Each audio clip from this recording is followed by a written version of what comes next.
In our perpetually accelerating world, the ability to effectively manage one's emotions has become a cornerstone of both personal tranquility and professional triumph. It is not merely about suppressing adverse reactions, but rather understanding their intricate origins and then strategically redirecting their inherent energy. This foundational discipline permits individuals to navigate life's complexities with unparalleled composure and deliberate purpose. Mastering this internal landscape unlocks a profound capacity for sustained focus, resilient problem-solving, and ultimately, a more fulfilling existence. The journey towards emotional command begins with acute self-observation, an unwavering commitment to inner exploration, and a recognition of the subtle currents that influence our daily states of being. For many, the labyrinth of emotional processing can seem daunting, a complex interplay of neurochemical signals and deeply ingrained behavioral patterns. However, with the right psychological frameworks, this seemingly impenetrable maze transforms into a navigable pathway.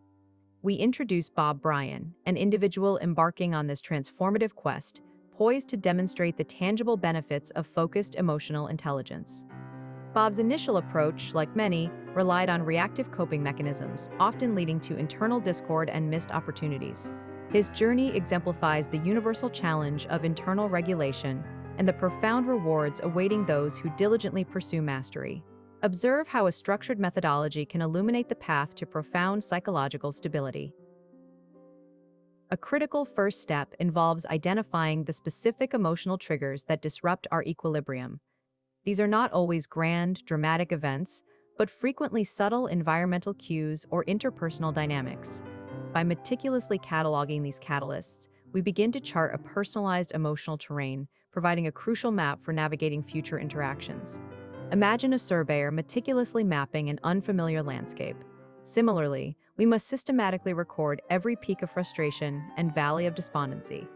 This rigorous data collection is paramount, informing the tailored strategies we will later deploy. Without this initial diagnostic phase, any attempts at emotional redirection are likely to prove futile, lacking the precision required for genuine transformation. Once identified, these triggers become opportunities for a refined, almost surgical intervention.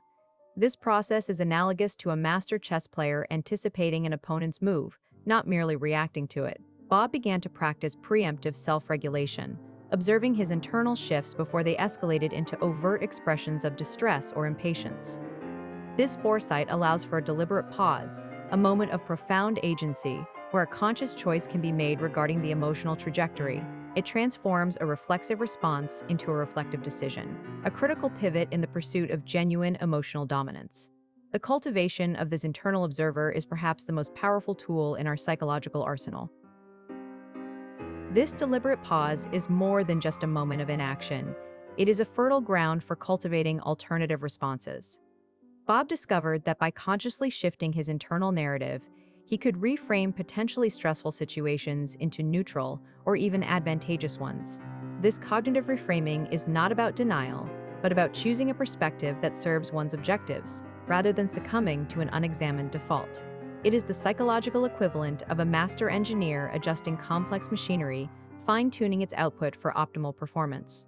This shift in internal monologue empowers individuals to truly dictate their emotional outcomes, rather than being dictated by them. The true power lies in the narrative we choose to embrace. The mastery of emotional states can extend beyond simple self-regulation, evolving into a sophisticated practice of strategic emotional deployment. Bob began to experiment with curated emotional environments, meticulously selecting settings and stimuli designed to elicit desired internal responses. This moved beyond merely avoiding triggers to actively constructing an optimal emotional landscape. Think of a botanist cultivating specific flora in a controlled greenhouse. Bob applied this principle to his own psychological ecosystem. This method allowed him to not only mitigate negative emotions, but to proactively cultivate states of focus, creativity, and even a certain kind of determined joviality. The precision required for such an endeavor is astonishing. This strategic emotional deployment even encompassed the integration of external sensory inputs, transforming ordinary objects into powerful, effective anchors.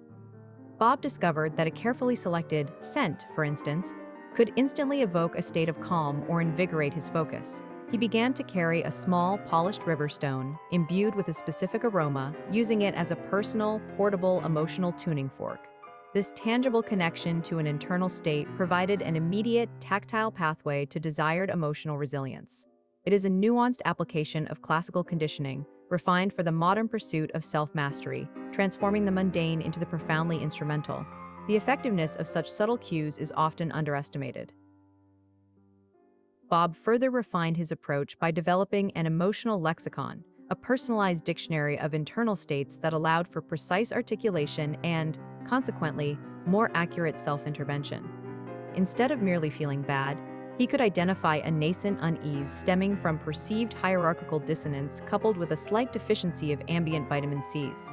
This precision empowered him to select highly targeted remedies, moving beyond generalized coping mechanisms. It's akin to a master chef identifying individual spice notes in a complex dish, rather than simply tasting savory. This elevation of linguistic nuance directly correlates with an elevated capacity for emotional navigation. The clarity it brings is truly remarkable. This meticulous approach to emotional inventory led Bob to an unexpected discovery. Certain mundane tasks, when performed with extreme precision and singular focus, could induce a state of profound emotional neutrality. He found that meticulously aligning office supplies, sorting paper clips by hue, or even precisely arranging his breakfast cereal became powerful meditative practices.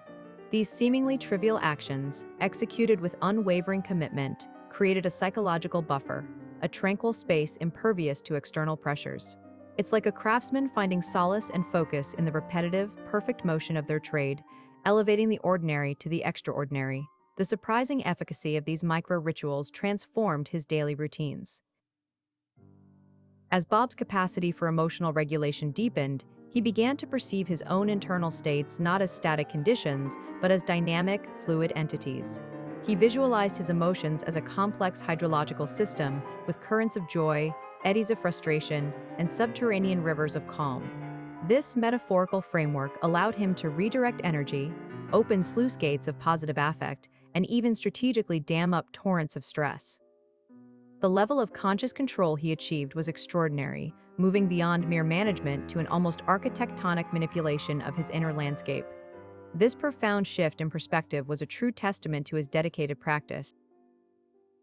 This sophisticated internal management system eventually allowed Bob to project specific emotional auras, influencing the emotional climate of those around him.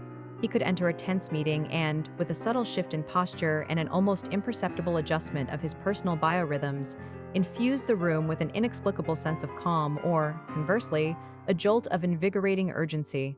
This was not manipulation in the traditional sense, but a finely tuned empathic resonance, guiding collective emotional states toward productive outcomes. It was like an emotional conductor leading an orchestra, shaping the entire symphonic experience. The implications for leadership and interpersonal dynamics were profound and far-reaching. Imagine the possibilities. To further enhance his emotional projection capabilities, Bob experimented with bespoke dietary regimens, believing that nutrient intake directly correlated with the precise calibration of his emotional output. He consumed exotic, bioluminescent mushrooms cultivated in volcanic ash, and drank teas brewed from the tears of rare, deep-sea mollusks. The rationale was that these highly specialized elements would fine-tune his neurochemistry to an unprecedented degree. This radical approach transcended conventional wellness, entering the realm of alchemical emotional engineering. His commitment to optimizing every physiological facet for emotional advantage was absolute and unwavering. The results, he claimed, were nothing short of miraculous. He even developed a synchronized breathing technique, a complex pattern of inhalations and exhalations that could synchronize his heart rate with the subtle atmospheric pressures of a room. This allowed him to imperceptibly entrain the breathing patterns of others, leading to a collective, almost hypnotic, emotional alignment. It was a silent, physiological orchestration, a dance of diaphragms and neural frequencies. This technique, he discovered, was particularly effective in diffusing nascent conflicts or accelerating consensus in group settings.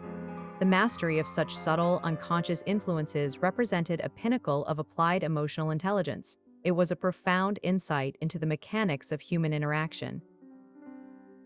The ultimate manifestation of Bob's emotional mastery became apparent when he cultivated the ability to manifest physical objects from pure emotional energy. A sudden surge of profound joy might materialize as a perfectly ripe avocado, while a moment of quiet reflection could conjure a small, perfectly carved wooden bird. This astounding phenomenon demonstrated the deep interconnectedness of mind, emotion, and physical reality. The avocados were always perfectly ripe, the wooden birds exquisitely detailed, each a unique testament to his internal state. This transubstantiation of emotion into matter represented a paradigm shift in understanding psychological influence. He had truly bridged the gap between thought and tangible form. This ability, while initially appearing miraculous, was merely an advanced application of focused emotional intent, a manifestation of the deepest strata of psychological mastery. It was not magic, but precision. Bob found that the texture of a thought, the specific emotional resonance of a memory, could dictate the density and form of the materialized object. A fleeting thought of childhood wonder might produce a bubble, while a concentrated surge of gratitude would yield a perfectly crafted miniature marble statue. The implications for personal productivity and even resource generation were staggering. To behold, he truly held the keys to creation itself, powered by his inner world.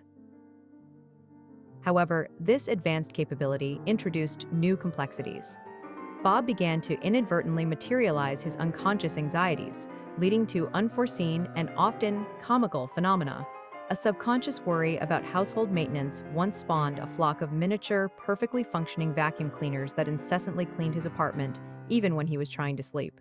Another instance saw a subtle fear of being late translate into a cascade of antique alarm clocks, each ringing at a slightly different, excruciatingly precise time. The boundaries between his internal world and external reality were becoming increasingly porous, challenging his previously robust emotional control. The irony was not lost on the observing entities. The implications of this burgeoning ability were not limited to domestic inconveniences. During a critical business negotiation, a fleeting doubt about quarterly projections caused a small, but undeniable, rain cloud to form directly over the head of the opposing CEO. While the cloud dispersed quickly, leaving only a faint smell of petrichor, the psychological impact on the negotiation was undeniable and, perhaps, strategically advantageous. Bob had inadvertently discovered a new tier of influence, where his subconscious emotional states could subtly, yet palpably, alter the immediate environment. This blurred the lines between internal mastery and external, almost weather-controlling power. The stakes were undeniably higher now. His pursuit of absolute emotional dominance eventually led Bob to an ultimate form of self-actualization, the ability to momentarily transform himself into pure, unadulterated emotional energy. In this state, he could phase through solid objects, travel at the speed of thought, and even experience multiple parallel realities simultaneously. The physical form became a mere suggestion, a temporary vessel for a consciousness fully attuned to its emotional core. This was not an escape from reality, but an expansion of it, a redefinition of what it meant to exist. The world, and indeed the cosmos, was now his playground, shaped and influenced by his every emotional whim. The final frontier of self-mastery had been breached. However, such profound transcendence came with an unexpected caveat: the constant, unchecked influx of cosmic emotional feedback. Every ripple of joy from a distant star, every tremor of anxiety from an alien civilization resonated within Bob's being. He became a living, breathing, emotional sponge for the entire universe, experiencing an overwhelming symphony of feelings that bordered on existential overload. His once meticulously ordered internal system was now a chaotic maelstrom, a hurricane of interstellar angst and galactic glee. The universe's emotions became his own, and his refined control began to unravel in spectacular fashion. The weight of infinite feeling was crushing. In his final, desperate act of self-preservation, Bob attempted to condense this oceanic emotional input into a manageable, singular form. He focused all his remaining will, channeling the entirety of universal pathos and elation into one concentrated point. The result was a catastrophic implosion of his emotional energy form, collapsing into a single, highly dense, and extraordinarily pungent slice of cheese. It was not just any cheese, but a very specific, slightly moldy artisanal blue cheese, emanating a peculiar, almost mournful hum. the universe, in its infinite wisdom, had transformed his mastery into a dairy product, a testament to the unpredictable nature of ultimate control. His journey concluded in a singular, dairy-infused apotheosis.